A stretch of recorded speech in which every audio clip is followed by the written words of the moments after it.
నేను మీ అమ్మగారు ఇది నా స్కానింగ్ వీడియో అన్నట్టు. అండ్ చాలా డేస్ అయిపోయింది కదా, వెయిట్ చేసి మీకే చిరాకు వచ్చుంటుంది. సారీ, ఎందుకంటే నా దగ్గర ట్రైపాడ్ ఇరిగిపోయింది అన్నట్టు, అందుకని చెప్పి చాలా కష్టమైంది. కొత్త ట్రైపాడ్ కొనిపిస్తాను, ఇంకా కొనిపించలేడు. అందుకే ఎట్లనో ఉన్న దాంట్లోనే సెట్ చేసి వీడియో చేస్తున్నా. అండ్ వీడియో లాస్ట్ వరకు చూడండి, నేను ప్రెగ్నెంటో కాదో చెప్తాను, ఎన్నో మంత్స్ కూడా చెప్తాను. ఇట్లాంటి సోదంతా చెప్పను, ఎందుకంటే మీరు వీడియో లాస్ట్ వరకు చూస్తారని నాకు నమ్మకం, ట్రస్ట్ మీ మీద.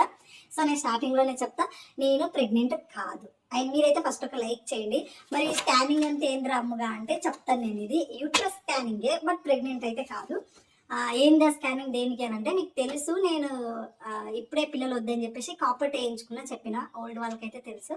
సో నేను కాపర్ట్ వేయించుకున్నా కదా, అదేంటంటే ఫిజికల్ ఇంటిమేట్ తర్వాత నాకు ఇక్కడ లెఫ్ట్ సైడ్లో ఒక రకమైన పెయిన్, విపరీతంగా పెయిన్ వస్తుంది, భరించలేనంత పెయిన్ వస్తుంది. నా వల్ల అవ్వట్లేదు, ఆ నైట్లలో నిద్రలే ఉండట్లేదు, ఇంకా అస్సలు డైలీ అదే పని అవుతుంది, ఇంకా నా వల్ల అవ్వట్లేదు కంట్రోల్ అని చెప్పేసి ఇంకొకసారి హాస్పిటల్కి వెళ్దాం, మళ్ళీ కాపర్ట్ ఏమైనా ఇన్ఫెక్షన్ ఇచ్చిందా, ఏదైనా ఇష్యూ అయిందా, అట్లా జరిగినాక ఒక బ్యాడ్ సిచ్యువేషన్ జరిగినాక మళ్ళీ స్టమక్, యూట్రస్ అసలు స్కానింగే చేయలేదు.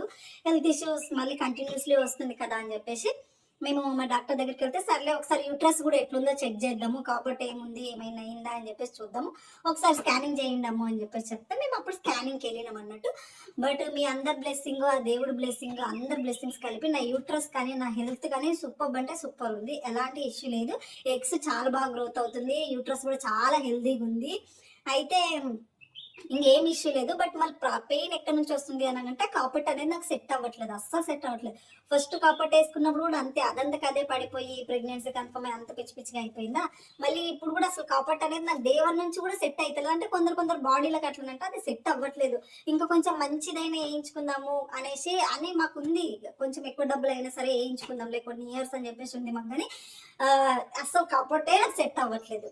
ఇంకా డాక్టర్లు ఏం చెప్తారంటే, అమ్మ నీ ఎగ్స్ బాగా హెల్తీగా ఉంది, యూట్రస్ బాగా హెల్తీగా ఉంది, చిన్న ఏజ్ వల్లనే ఏమో తెలియదు, ఎగ్స్ కూడా మంచి గ్రోతింగ్ వస్తున్నాయి. ఈ ఎగ్స్ గురించి, యూట్రస్ గురించి ప్రెగ్నెన్సీ ట్రై చేసే వాళ్ళకు తెలుస్తుంది, పిల్లలు పుట్టిన వాళ్ళకి కూడా తెలుస్తుంది, నాకంటే ఎక్కువ బాగా మీకే తెలుసు. సో మంచి గ్రోత్ ఉందంట, బాగా ఎగ్స్ అనేవి చాలా బాగా గ్రోత్ అవుతున్నాయి అంట. ఇది బాగుంది, తొందరగా కిడ్స్ ప్లాన్ చేసుకోమా, తర్వాత మళ్ళీ ఫ్యూచర్లో ప్రాబ్లం అవుతుందేమో అని చెప్పేసి డాక్టర్ గారు అంటున్నారు. సో నేనైతే రెడీగా లేను. ఫస్ట్ ఆఫ్ ఆల్ పిల్లలకి అస్సలు అంటే అస్సలు రెడీగా లేను. చాలా నా జీవితంలో 2 సార్లు నేను పోయిన ట్రోమా పిచ్చి అంత సార్లు, ఇంకొకసారి మూడోసారి నమ్మే స్టేజ్లో నేను లేను. మా మా ఆయనకు కూడా ఇష్టం లేదు ఇప్పుడు అప్పుడే పిల్లలు అని చెప్పేసి, ఆయనకు కూడా ఇష్టం లేదు. ఎందుకంటే మేము ఫినాన్షియల్గా కొద్దిగా సెటిల్ అవుదామని చెప్పేసి అనుకుంటున్నాం, కాబట్టి పిల్లల్ని ప్లాన్ చేసుకుంటలేదు. ఇట్లా అయింది కదా, కొంచెం గ్యాస్ట్రిక్ లాగా కూడా ఫీల్ వచ్చినండే ఆ మధ్య, నేను కొన్ని డేస్ సరిగ్గా ఫుడ్ తీసుకోకపోవడం వల్ల. సో దానికి కూడా ఇదేమంటారు, నెక్ స్కానింగ్ కూడా చేసారు. మొత్తం టోటల్ బాడీ చేయించడం అని చెప్పొచ్చు. అక్కడ నెక్ ఇది ఎక్కపోయింది, neck scanning. So neck scanning కూడా చేయించినాం అన్నట్టు. సో ఏం హెల్త్ ఇష్యూ లేదు, ఇన్సైడ్ అయితే ఎలాంటి హెల్త్ ఇష్యూ లేదు, నాకు సూపర్ హెల్తీగా ఉన్నా. అవుట్ సైడ్ ఏదైనా ఇష్యూలు ఉన్నా కానీ యూట్రస్ నాకు అదొక ఫీల్ హ్యాపీ అనిపించింది. ఎందుకంటే ఇప్పుడు ఏమంటారు, కిడ్స్ గురించి ప్లాన్ చేసే వాళ్ళకి తెలుసు యూట్రస్ హెల్తీగా ఉండడం, ఎగ్స్ హెల్తీగా ఉండడం ఎంత ఇంపార్టెంట్ అని. మీ అందరి బ్లెస్సింగ్ వల్ల నాకైతే చాలా బాగుంది, నేను చాలా బాగున్నా. ఇంకా అందరూ కూడా అప్పటికప్పుడే హ్యాపీ ఫీల్ అయ్యి, అమ్మ కంగ్రాట్స్ అమ్మ, గుడ్ న్యూస్ అంటారు. నాకు తెలిసి పిల్లలు పుట్టడం గుడ్ న్యూస్ కాదు, వాళ్ళకి ఒక మంచి లైఫ్ ఇవ్వడమే గుడ్ న్యూస్ అని నాకు అర్థమైపోయింది. వీళ్ళు ఇంకా వీళ్ళ గురించి మాట్లాడి కూడా వేస్ట్, మా వాళ్ళ గురించి వేస్ట్ కదంతా. ఇంకొకసారి నమ్మి పిల్లల జోలికైతే నేను పోవాలనుకోవట్లేదు. 2 టైమ్స్ అనుభవించిన, భరించిన నాకే తెలుస్తుంది, ఇంకేం తెలియదు. చెప్తా, పెయిన్ ఎవరిదో వాళ్ళకే ఆ పెయిన్ తెలుస్తుంది, చూసే వాళ్ళకి చెప్పే వాళ్ళకి ఏం తెలియదు. ఇప్పుడు మీరు ఎంత బాధ అనుభవిస్తారో అది మీకు మనస్సాక్షికి మీకు మాత్రమే తెలుస్తుంది. మహా అయితే నేను జాలి చూపిస్తానేమో, ఆ టైంలో నా మీద జాలి కూడా ఎవరు చూపించలేరు. మళ్ళీ అందరూ చెప్పుకొని తిరిగే వర్డ్ ఏంటంటే, మాకు అందరికీ ఇష్టం, అమ్మ అంటే అందరికీ ఇష్టం, బట్ అమ్మ చస్తుంటే సైలెంట్ గా చూస్తూ ఉంటారు తప్పితే అమ్మని కేర్ చేయరు, అమ్మని పట్టించుకోరు, అమ్మని ఏం చేయరు. నా ముగ్గురికి నేనంటే చచ్చంత ఇష్టం, మా అత్తమ్మ మావయ్యలకు నేనంటే చాలా ఇష్టం, మా రిలేటివ్స్ కి అందరికి నేనంటే చాలా ఇష్టం. కానీ నేను హాస్పిటల్లో పడ్డప్పుడు కానీ, అది చస్తుంది అది బతుకుతుంది అన్నప్పుడు కూడా ఎవరు రారు, ఎవరు చూడరు, ఎవరికి అవసరం లేదు. నేనంటే మాత్రం మళ్ళీ అందరికి ఇష్టం, ప్రాణము. సో ఇక నేను ఎంతమందికి ఎంత ఇష్టం అని నాకు అర్థం కావడానికి ఆల్మోస్ట్ ఇప్పుడు దగ్గర 3 years అవుతుంది కదా మ్యారేజ్ అయ్యి. ఇప్పుడు నవంబర్ వచ్చిందా, 3 years కంప్లీట్ అయ్యి 4th yearలోకి వెళ్ళిపోతాను. సో ఇందులో నేను అర్థం చేసుకుంది ఒకటే, నేను మీ అందరికీ చెప్పేది కూడా ఒకటే, హస్బెండ్ గురించి కానీ, మమ్మీ డాడీ గురించి కానీ, అత్తమామ గురించి కానీ పిల్లల్ని పుట్టియొద్దు. ఫస్ట్ మీరు మెచ్యూర్గా ఉండండి, మీ మైండ్ని మీరు బాగా రిలాక్స్ చేసుకొని కిడ్స్ ఇంపార్టెంట్ కాదా అని చెప్పేసి ఆలోచించండి. ఇప్పుడు జనరేషన్ ఎట్లుందంటే, ప్రెగ్నెంట్ ఉందంటే ఎవరు ప్రెగ్నెన్సీ లేకపోతే టార్చర్ పెడతారు, ప్రెగ్నెన్సీ ఉన్నప్పుడు పోనీ ఆమె అమ్మాయి ప్రెగ్నెన్సీ ఉంది, ఆమె పక్కన ఉందా, ఆమె తోడుందా, అది ఉందా, ఏది ఉండదు. పిల్లలు పుట్టాకొచ్చి వీడు ముక్కి నాలాగుంది, వీడు మూతి నాలాగుంది, వీడు మా తాతలాగుండు, వీడు మా అమ్మలాగుండు, ఇట్లాంటి డైలాగులు చెప్తారు. సో ప్రెగ్నెన్సీలో మనకు తోడు లేని వాళ్ళు పిల్లలు మొత్తం పుట్టాక వచ్చి మాత్రం ఏం లాభం? లాభం లేదు కదా. సో నాకు బాగా మెంటల్గా నేను ఫిక్స్ అయిపోయినా, పిల్లలు నేనైతే ఇప్పుడు పుట్టిను, అది సిచ్యువేషన్స్ అన్న బెటర్ అవ్వాలి, లేదా నాకున్నాయి కొన్ని సిచ్యువేషన్స్ అన్న బెటర్ అవ్వాలి, ఫినాన్షియల్ గా నన్న బెటర్ అవ్వాలి, లేదా నేనన్నా మెంటల్ గా స్ట్రాంగ్ అవ్వాలి. ఆ పెయిన్ నాకే తెలుసు, ఆ బాధ నాకే తెలుసు, ఎవరికి తెలియదు. అందరికి జరుగుతుంది కదా, నీకు జరిగింది మాకు గాలేవా మీకు గాలేవా చెప్పొద్దు. నాకు జరిగినాయి మీకు కాకుండొచ్చు, మీకు జరిగినాయి నాకు కాకుండొచ్చు. నా బాధ నా పెయిన్ నాకే తెలుసు. హాస్పిటల్లో నేను ఎవరి తోడు లేకుండా ఏముంటుంది, మహికి బాధ ఉంటుంది, ఏముంటుంది, ఆ రోజు ఒక 1 lakh అప్పు చేసి ఉంటాడు, ఆ అప్పు తీరేంత వరకే ఆయనకు బాధ ఉంటుంది. బట్ దానివల్ల నా జీవితంలో, నా లైఫ్ లో, నా బాడీలో జరిగిన మార్పుల వల్ల నేను లైఫ్ లాంగ్ సఫర్ అవ్వాలి. ఇప్పటికీ స్టిల్ నా కాళ్ళు ఇట్లా తిమ్మిరి వచ్చేస్తుంటుంది కొంచెం వాటర్ లో ఉంటే. ఆ టైంలో బ్రష్ చేయకూడదంట. నేను బ్రష్ చేసి తోమినా ఇవి పళ్ళన్నీ ఇప్పటికీ జివ్వమంటే. బొంగులో 20 years లేవు, 22 years లేవు నాకు. ఇప్పుడే ఇన్ని హెల్త్ ఇష్యూస్ అంటే నా ఫ్యూచర్ ఏంది? నా ఫ్యూచర్ పోయింది యాక్చువల్గా. నేను నమ్మడం వల్ల వీళ్ళందరినీ నా ఫ్యూచరే పోయింది, నాకు నా ఫ్యూచరే కనిపిస్తలేదు. ఇంకా మళ్ళా నమ్మి ఇంకా మళ్ళీ పిల్లల్ని వద్దురా నాయన, చాలిగా మస్తు నమ్మినా అందరికి ఒపీనియన్స్ ఉంటాయి, కానీ పెళ్ళైన అమ్మాయికి ఒపీనియన్ ఉండకూడదు, పెళ్ళైన అమ్మాయిని రెస్పెక్ట్ చేయకూడదు, అసలు పెళ్ళైన అమ్మాయికి ఏమీ ఉండకూడదు ఫస్ట్ ఆఫ్ ఆల్. అంతే, అది లవ్ కాదు, అరేంజ్డ్ మ్యారేజ్ గా. చాలా మంది అట్లా గైస్. కానీ పిల్లల్ని నేను మళ్ళీ చెప్తున్నా, ఆలోచించి పిల్లల్ని పుట్టియండి, జాగ్రత్త ఉండండి, ఫినాన్స్ ఉండాలి, మీ మెంటల్ స్టేటస్ ఫస్ట్ బాగుండాలి. వీటి వల్లనే చాలా సఫర్ అవుతారు. పక్కింటి వాళ్ళు చెప్తున్నాను, లేకపోతే మమ్మీ డాడీ చెప్తున్నాను, లేకపోతే హస్బెండ్ చెప్తున్నాను పుట్టిస్తే లైఫ్ లాంగ్ సఫర్ అవ్వాల్సింది మనం మాత్రమే. దాని తర్వాత వచ్చే హెల్త్ ఇష్యూస్ వల్ల అయిన వాళ్ళకి నిజంగా మాకు పిల్లలు కావాలి, మాకు మా వంశమా ఏం సంథింగ్ అది మాకు వెళ్ళాలి, మాకు ముందుకు వెళ్ళాలి అని చెప్పేసి వాళ్ళు అనుకుంటే, ప్రెగ్నెంట్ ఉన్నప్పుడు Day 1 నుంచి 9th month వరకు కాదు, బేబీస్ పుట్టి 5-6 months వరకు కూడా కేర్ చేసే అత్తయ్య మామయ్య కానీ అమ్మ నాన్న కానీ ఉంటే ప్లాన్ చేసుకోండి. వాళ్ళిద్దరు లేకుండా హస్బెండ్ అయినా సరే అర్థం చేసుకొని ఉండగలిగితేనే మీరు పిల్లల్ని ప్లాన్ చేసుకోండి. తప్పితే ఏం లేదు ఇప్పుడు పిల్లలు పుట్టేస్తే అమ్మ నాన్న వచ్చేస్తారు, పిల్లలు పుట్టేస్తే అత్తయ్య మామయ్య వచ్చేస్తారని ఇట్లాంటి ఫూలిష్ డిసిషన్స్ అయితే అస్సలు తీసుకోవద్దు. ఓల్డ్ జనరేషన్ లాగా లేదు. ఇప్పుడు భార్య భర్తలు బతకాలి అంటేనే ఇద్దరు కష్టపడాల్సి వస్తుంది. ఇంకా మనకు బ్యాక్ ఎండ్ తాతల ఆస్తులు ఏం ఉంచలేరు అనుకోండి, ఉంచినా ఇప్పుడు ఏం ఆస్తులు లేవనుకోండి, తర్వాత పిల్లలను తీసుకొచ్చి ఇక నీకోసమే నేను కష్టపడుతున్నా, నీకోసమే నేను ఇది చేస్తున్నా అని చెప్పేసి వాళ్ళకు టార్చర్ పెట్టి మనము టార్చర్ పడి సావడం కంటే పిల్లల్ని పుట్టేకపోవడం బెటర్ అనేది నా ఒపీనియన్. మిమ్మల్ని అందరిని ఇట్లనే ఉండమని నేను చెప్పట్లేదు, బట్ సేఫ్గా ఉండండి అని అయితే చెప్తున్నాను. ఇది సో ఈ స్కానింగ్ మీ అందరి బ్లెస్సింగ్స్ ఉన్నాయి కదా, నాకేం అవ్వదు. సో నా హెల్త్ అయితే బాగుంది కొంచెం, అంతే. ఇన్సైడ్ హెల్త్ బాగానే ఉంది, అవుట్ సైడే పిచ్చి లేపిస్తారు అన్నట్టు అప్పుడప్పుడు. సో ఇది నేనైతే పిల్లల్ని ప్లాన్ చేసుకోను. ఒకవేళ పిల్లల్ని ప్లాన్ చేసుకుంటే అంటే నాకు ఇప్పుడు వీళ్ళెవ్వరు మారకపోతే, వీళ్ళెవ్వరు నేను బాగా చూసుకోకపోతే పిల్లల్ని పుట్టేవా అమ్ము అని అంటే, ఒకవేళ నా మనస్సాక్షికి నాకు ఇప్పుడు నేను నా బిడ్డల్ని నేను బాగా చూసుకుంటా, మహి ఉన్నా లేకున్నా నేను బాగా చూసుకుంటా, నేను ఒక్కదాన్నైనా నా హెల్త్ నేను బాగా సెట్ చేసుకోగలను అని నాకు నా మనస్సాక్షికి నాకు అనిపిస్తే అప్పుడు నేను పిల్లల గురించి ప్లాన్ చేస్తా. పోన్లే డబ్బులు ఉన్నాయి ఇప్పుడు, ఓకే డబ్బులు ఉంటే ఎట్లనన్నా కొంచెమన్నా సెటిల్ అవ్వచ్చు అని నాకు అనిపిస్తే అప్పుడు నేను ప్లాన్ చేసుకుంటా.